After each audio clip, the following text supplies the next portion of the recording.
My name is Professor Dr. Muhammad Suhail Khan and I am Assistant Professor of Zoology in DJ Sindh Government Science College, Karachi.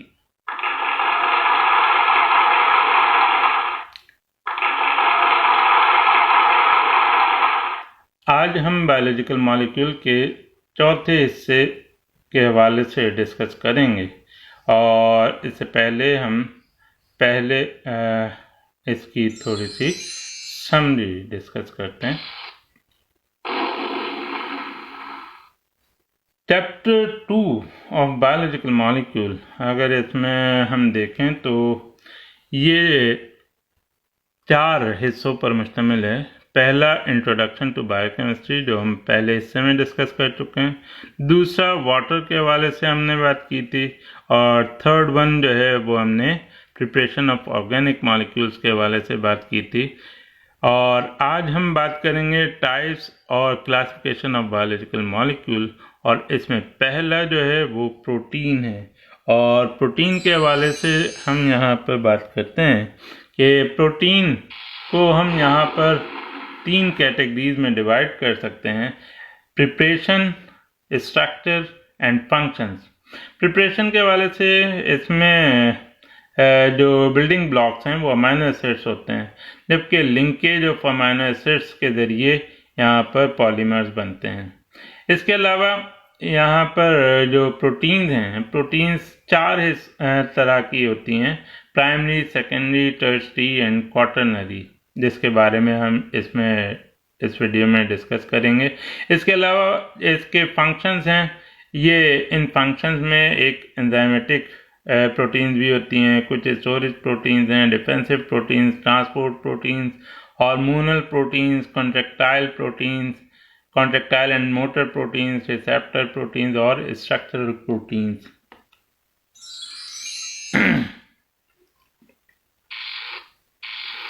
Introduction. Protein basically एक Greek word प्रोटियोस से derive किया गया है, जिसके मायने हैं first rank. Proteins can be defined as the protein basically polymers होती हैं, और ये जो अमाइनो एसिड हैं वो इसके मोनोमर्स कहलाते हैं। और ये जो अमाइनो एसिड्स हैं ये मुख्तलिफ तरह से ये जब बाइंड होते हैं और ये पॉलीमर्स बनाते हैं, तो पॉलीमर्स बनाने के बाद ये पर्टिकुलर शेप और फंक्शंस करते हैं। इसके जो मोस्ट इम्पॉर्टेंट ये जो प्रोटीन्स हैं बेसिकली हमारी जितने भी लिविंग ऑर्गेनिज्म हैं या उन तमाम का जो सबसे एक्टिव या इम्पॉर्टेंट कंपाउंड है वो प्रोटीन कहलाता है। और अगर हम इसको देखें तो किसी भी सेल का 50% ड्राई वेट जो है वो इसी प्रोटीन पर मुश्तमिल होता है। प्रोटीन को सबसे पहले प्रोटीन का नाम सबसे पहले ब्राज़ीलियस ने 1838 में सजेस्ट किया था, जबकि डच केमिस्ट जो G.J. मर्ल्डर है उसने 1883 में इसकी जो इम्पोर्टेंस है इसके हवाले से बताया कि ये एक वाइटल कंपाउंड है। Proteins are the complex organic compound. इसमें कार्बन, हाइड्रोजन, ऑक्सीजन और नाइट्रोजन वगैरह शामिल हैं। कभी कभी इसमें फास्फोरस और सल्फर भी शामिल होते हैं, लेकिन इसमें ये नाइट्रोजन मौजूद होने की वजह से इसको नाइट्रोजनस कंपाउंड्स भी कहा जाता है। प्रोटीन किसी भी टिश्यू का बिल्डिंग ब्लॉक कहलाते हैं, और हमारी जो बॉडी है उसके बहुत सारे जो पार्ट हैं वो इसी के बने हुए होते हैं, जैसे हेयर्स हैं, स्किन है, नेल्स है, फेदर्स वगैरह, ये सारे के सारे प्रोटीनिक इन नेचर होते हैं। जबकि इनकी जो मेजर सोर्सेज हैं उसमें एग, मीट, फिश, मिल्क और पल्सेस, जिनको हम दालें कहते हैं, वो शामिल हैं। Amino acids as a building block of proteins. यहाँ पर अगर हम देखें तो ये आपके एक मोनोमर ये है और एक मोनोमर ये है, यानी ये दो अमीनो एसिड्स हैं, ये कंबाइंड हुए हुए हैं जो कि पेप्टाइड बॉन्ड की वजह से हैं। यहाँ पर हम देखते हैं कि ये किस तरीके से होता है कि यहाँ पर ये फॉर एग्जांपल एक मॉलिक्यूल ये है और दूसरा मॉलिक्यूल ये है, और इन दोनों को अगर हम बाइंड करवाना चाहें तो यहाँ पर इसका हाइड्रोजन आयन और दूसरे का हाइड्रोक्सिल आयन यहाँ से रिमूव करेंगे तो यहाँ पर वाटर बनेगा।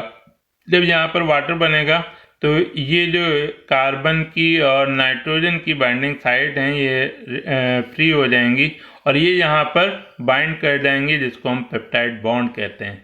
इस तरीके से ये डाइमर और मोनोमर मिलकर ये आपके पॉलीमर बनाता है।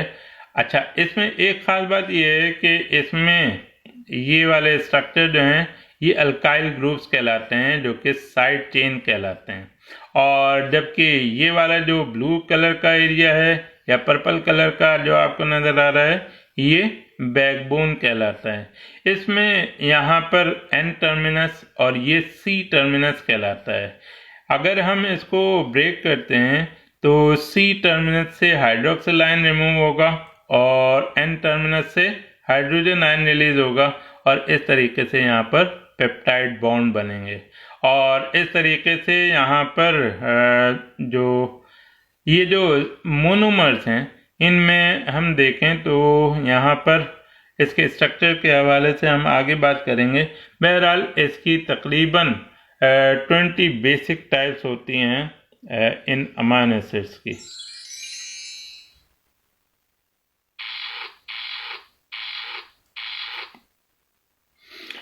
यहाँ पर इसको हम देखते हैं, एक जर्नल स्ट्रक्चर है अमीनो एसिड का कि इसमें जैसे ये अमीनो ग्रुप है और ये कार्बोक्सिलिक ग्रुप है COOH, जिसको हम कार्बोक्सिल ग्रुप कहते हैं। जब यहाँ पर पेप्टाइड बॉन्डिंग होती है तो एक तरफ का N टर्मिनस से हाइड्रोजन रिलीज होगा और C टर्मिनस से ये हाइड्रोक्सिल आयन रिलीज होगा, जबकि इसका जो मेन कंपोनेंट है या सेंट्रल एटम है वो ये कार्बन है, जिसको हम इसकी वजह से अल्फा कार्बन भी कहते हैं। जबकि यहाँ पर ये R ग्रुप जो है ये साइड चेन कहलाती है और इसके दूसरी तरफ हाइड्रोजन अटैच होता है।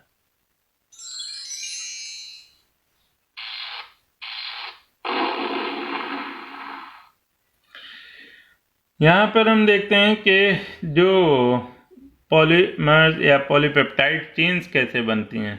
यहाँ पर फॉर एग्जांपल ये एक अमीनो एसिड है और ये दूसरा अमीनो एसिड है, इसमें से ये वाटर मॉलिक्यूल रिलीज होगा और रिलीज होने के बाद यहाँ पर पेप्टाइड बॉन्डिंग बनेगी और इस तरीके से यहाँ पर 1 2 3 4 और इस तरीके से बहुत सारे अमीनो एसिड्स एक सीरियल में अरेंज होते चले जाते हैं और इसके ज़रिए मुख्तलिफ स्ट्रक्चर्स बनते हैं। तकरीबन the proteins are polypeptide with usually more than 100 amino acids, but sometimes proteins are small in size, having less number of amino acids. These sequences of amino acids in peptide chain is a specific for each protein and potentially capable of great diversity. Proteins differ in number of peptide chains per protein molecules.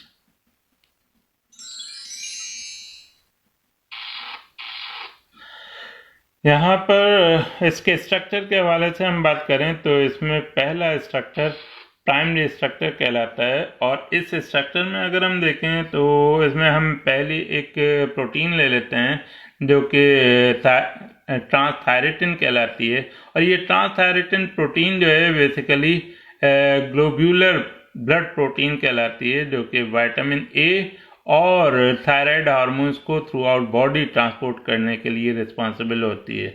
इसमें अगर हम देखें तो ये जो amino acids हैं ये जैसे 3 अमीनो एसिड्स दिखाए गए हैं और इनमें ये पेप्टाइड लिंकेज दिखाई गई है और इस पेप्टाइड लिंकेज के जरिए ये 3 अमाइनो एसिड्स बाइंड हुए हैं।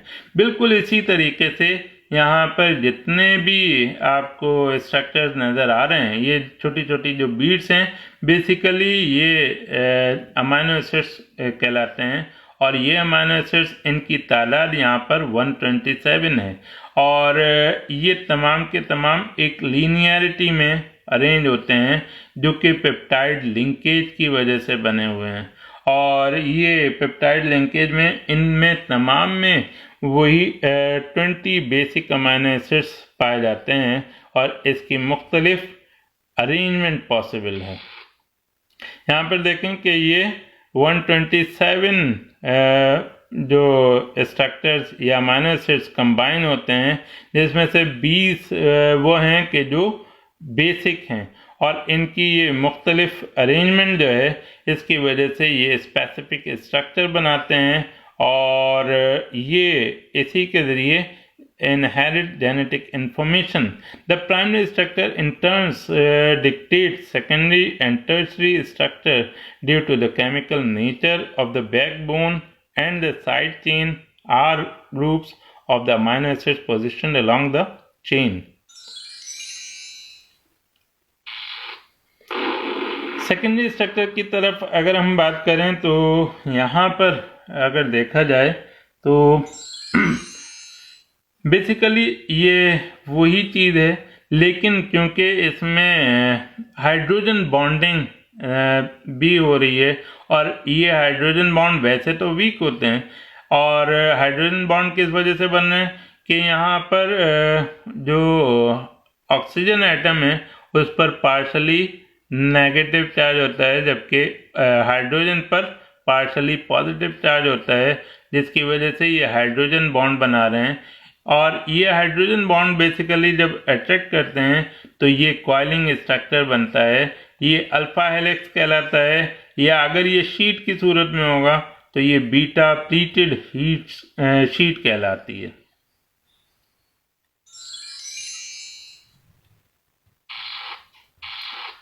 टर्शरी स्ट्रक्चर देखें तो टर्शरी स्ट्रक्चर बेसिकली यहाँ पर ये सुपर इम्पोज्ड पैटर्न है उसका सेकेंडरी स्ट्रक्चर का, यानी यहाँ पर अगर देखें तो ये हाइड्रोजन बॉन्ड है, लेकिन जब टर्शरी की हम बात करते हैं तो ये इसमें रिकॉइलिंग होती है।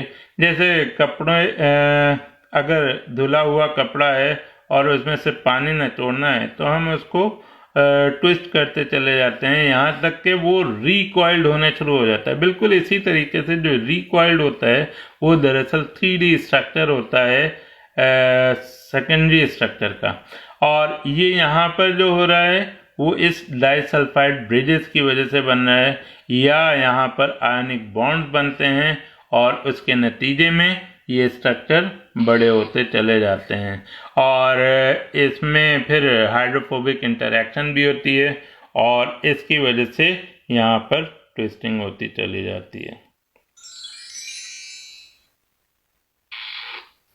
क्वाटरनरी स्ट्रक्चर की जब हम बात करते हैं तो अगर दो या दो से ज़ायद जो हैं वो ये टर्शरी स्ट्रक्चर आपस में बाइंड करते हैं तो ये क्वाटरनरी स्ट्रक्चर बनाते हैं। और इस हवाले से हम देखते हैं कि ये हीमोग्लोबिन है, ये सेल है, सेल के अंदर हीमोग्लोबिन पाई जाती है और इसमें 4 जो पॉलीपेप्टाइड चेन्स बनती हैं, वो 4 पॉलीपेप्टाइड चेन्स कौन सी हैं? 2 अल्फा सब यूनिट्स कहलाते हैं या 2 अल्फा चेन्स कहलाती हैं और 2 अदर बीटा चेन्स कहलाती हैं। ये आपस में कंबाइंड होने के बाद यहाँ पर ये हीमोग्लोबिन का मॉलिक्यूल बनाती हैं और ये जो कि ऑक्सीजन कैरी करने के लिए हेल्पफुल होती है। यहाँ पर अगर देखा जाए तो इसी स्ट्रक्चर को हम मज़ीद डिफाइन करेंगे कि पॉलीपेप्टाइड चेन होती है। इस पॉलीपेप्टाइड चेन में अगर ये जैसे 6th पोजीशन पर ग्लूटामिक एसिड है और ग्लूटामिक एसिड के बजाय यहाँ पर वेलिन आ जाए तो फिर उस सूरत में जो इसकी एक्चुअल शेप है वो ये होनी चाहिए, लेकिन वो चेंज होने के बाद अब यहाँ पर एक्सपोज हाइड्रोफोबिक एंड या एक्सपोज हाइड्रोफोबिक रीजन हो जाता है और यहाँ पर जो बीटा चेन है वो मॉडिफाई हो जाती है। उस मॉडिफाई होने के नतीजे में यहाँ पर जो स्ट्रक्चर बनता है हेमोग्लोबिन मॉलिक्यूल का, उसकी वजह से ओवरऑल इम्पैक्ट जो आता है, यहाँ पर देखें ये नॉर्मल सेल है और इस नॉर्मल सेल के बजाय यहाँ पर अगर हम देखें तो ये दरांती नुमा है, जिसके दरांती जिससे घास वगैरह काटते हैं, बिल्कुल ये उसी तरीके से जिसकी वजह से इसको हम सिकल सेल एनीमिया कहते हैं। यानी एक ग्लूटामिक एसिड के बजाय यहाँ पर वैलीन इसकी जगह रिप्लेस हो जाए तो उसकी यहाँ पर शेप या स्ट्रक्चर चेंज हो जाता है।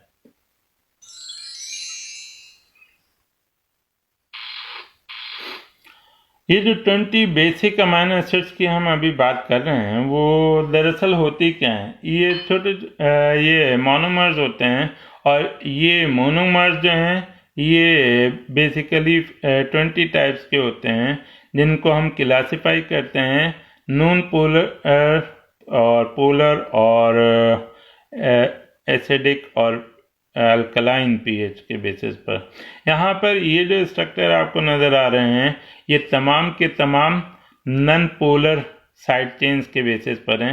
यहाँ पर अगर देखें तो पर्पल कलर का जो आपको स्ट्रक्चर नज़र आ रहा है वो सारा का सारा बैकबोन कहलाता है, जबकि ये जो येलो से शो हो रहे हैं ये साइड चेन हैं और इससे जो बन रही हैं जो अमाइनो एसिड्स बन रहे हैं इसमें ग्लाइसिन, एलेनिन और ल्यूसीन है, आइसोल्यूसीन है, थायोनीन है, फिनाइल एलेनिन है, ट्रिप्टोफान है और प्रोलीन है।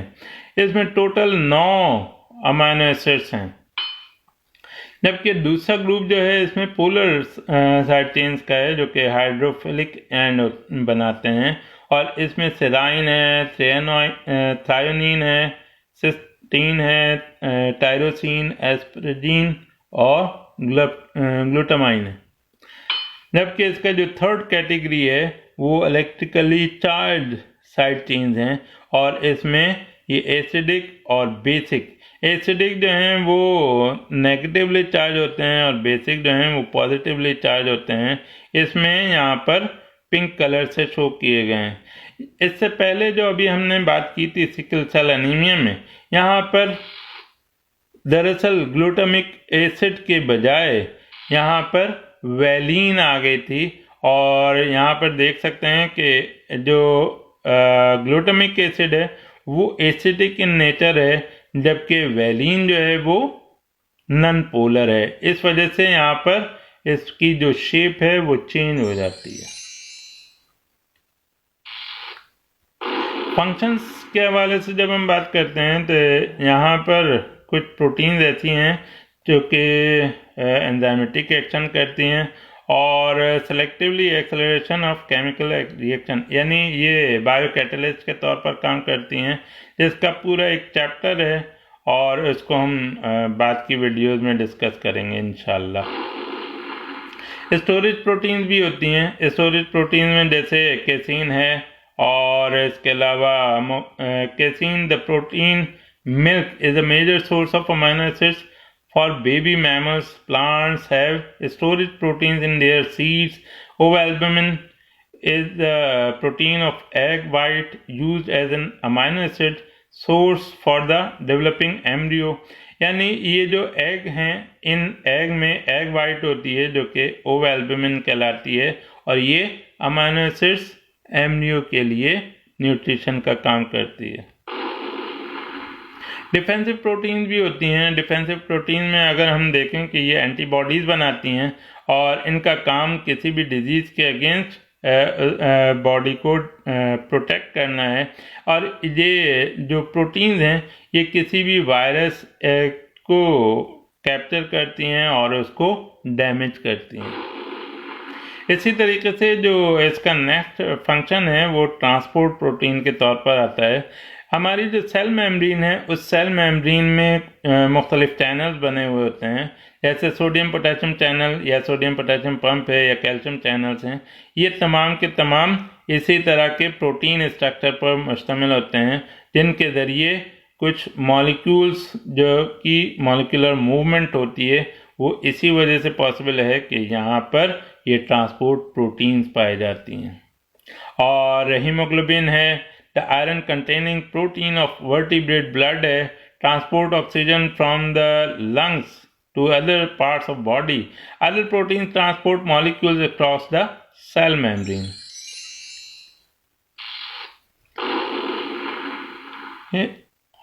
इसके अलावा हार्मोनल प्रोटीन्स भी होती हैं। हार्मोनल प्रोटीन जैसे इंसुलिन है, ये हार्मोनल प्रोटीन दरअसल कोऑर्डिनेशन एक्टिविटीज किसी भी ऑर्गेनिज्म में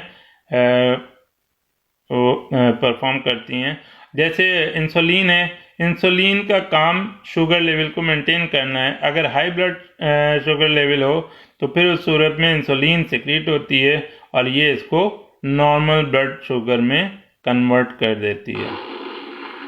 इसी तरीके से कुछ कॉन्ट्रैक्टाइल और मोटर प्रोटीन्स होती हैं। ये नॉर्मली हमारा जो मसल सेल्स हैं, इन मसल सेल्स के जो माइक्रोस्कोपिक स्ट्रक्चर है, इसमें अगर हम देखें तो ये मॉलिक्यूलर स्ट्रक्चर देखें तो इसमें एक्टिन और मायोसिन मॉलिक्यूल्स होते हैं जो कि इसी प्रोटीन पर मुश्तमिल होते हैं और जो इसके कॉन्टैक्ट होने में की वजह से इसकी मोटर एक्टिविटी को कंट्रोल करते हैं। रिसेप्टर प्रोटीन्स भी होती हैं, जैसे यहाँ पर जो नर्व सेल्स हैं, इन नर्व सेल्स में ये प्री साइनेप्टिक मेम्ब्रेन है और ये पोस्ट साइनेप्टिक मेम्ब्रेन है। प्री साइनेप्टिक मेम्ब्रेन से जो न्यूरोट्रांसमीटर रिलीज होते हैं इस नर्व साइनेप्स में, ये पोस्ट साइनेप्टिक रीजन में रिसीव होते हैं और ये रिसीव करने के लिए जो प्रोटीन्स हैं वो रिसीविंग प्रोटीन्स कहलाती हैं। या दरअसल ये मुख्तलिफ रिस्पॉन्सेज जो होते हैं स्टिमुलस के, उसके नतीजे में इनको रिसीव किया जाता है। स्ट्रक्चरल प्रोटीन भी होती हैं, जैसे हमारे केराटिन हैं। Keratin is the protein of hair, horn, feather and other skin appendages. Insect and spider use silk fibers to make their cocoon and web respectively. Collagen and elastin protein provide a fibrous framework in animal connective tissues. यानी यहाँ पर अगर हम देखें तो ये collagen fibre यहाँ पर बना रही हैं जो कि टर्सरी मॉलिक्यूल है प्रोटीन का।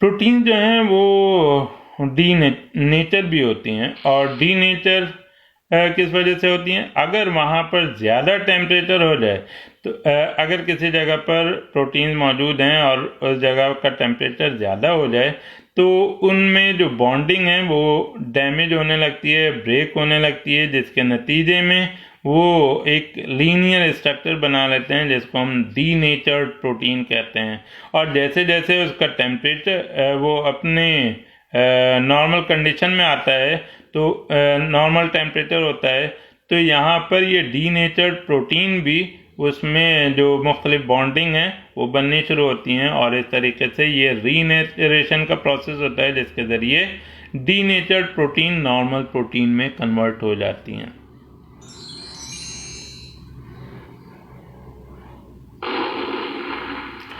अब इस हवाले से हम पॉसिबल इम्पोर्टेंट क्वेश्चंस की बात करेंगे।